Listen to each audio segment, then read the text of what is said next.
In this problem, we're given the graph of f of x, and we're asked to find the domain and range. Notice that f of x, the graph that is, has 5 distinct points. That means my domain, since domain is the set of all possible inputs, will only have 5 numbers in there. The range would be all possible y values, and it looks like there's 5 different y values to each of these points. To keep things straight, you might want to just list the points to start with. One of the points I see has coordinates, let me see, x is -7, y is -5. So that would be -7, -5. Just going in order of increasing x values, the next x value I see is -6, y is +6. Then I see x is -4 and y is -9 on this point, -4, -9.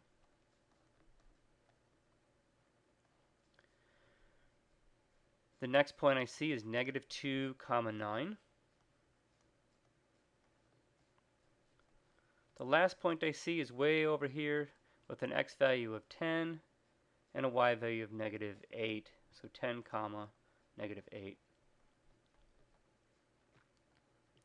So my domain is just going to be all the possible inputs to this equation, which are -7, -6, -4, -2, and 10. It's important to note that had there been any line segment drawn between any of these two line segments, your domain would be completely different. In fact, when a teacher draws a line segment between 2 points, what they're saying is that the function can take on all values between those numbers. So our domain would be all numbers between -6 and -2 here, not just -6 and -2. So when you draw a line segment, you're actually indicating there's infinitely many points on that line segment, not just the integers that you see down here. Now, as teachers, we tend to use the integers because they're easier to find, but there's actually infinitely many numbers between, say, -6 and -2.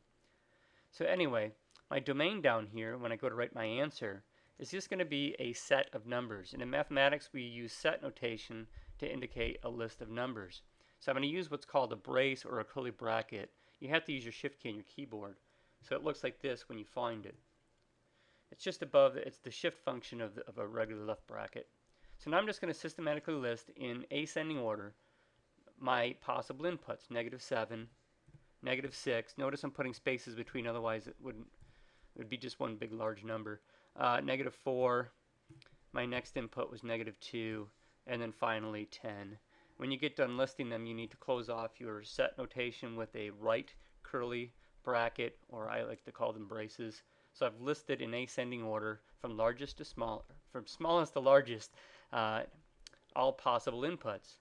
It's important to remember that the range is the set of all possible outputs. What kind of y values do I get on this graph? What kind of outputs can I get?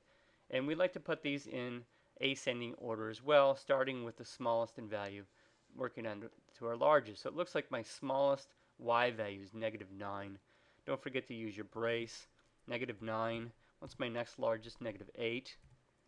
My next largest would be -5.